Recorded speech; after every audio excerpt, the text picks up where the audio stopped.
ప్రియాన్సి అనంతపూర్ ఇంటితో చేయించుకున్నాను. నాకు బాగా నచ్చింది. పక్కన వేరే సైట్లో చేస్తా అంటే పోయి చూశాను. అక్కడ కూడా బాగా వాళ్ళకి నచ్చింది. చూసి నేను కూడా వీళ్ళతో కమిట్మెంట్ అయినాను. నా బడ్జెట్ సరిపడా వాళ్ళు నీట్గా చేసి ఇచ్చారు. నేను బాగా 100% సాటిస్ఫై.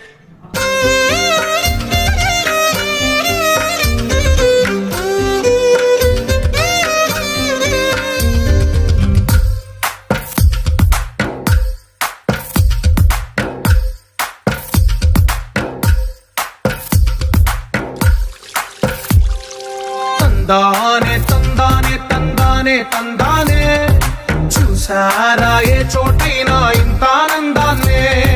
తందానే తందానే తందానే తందానే కన్నారా ఎవరైనా ప్రతిరోజు పండగనే.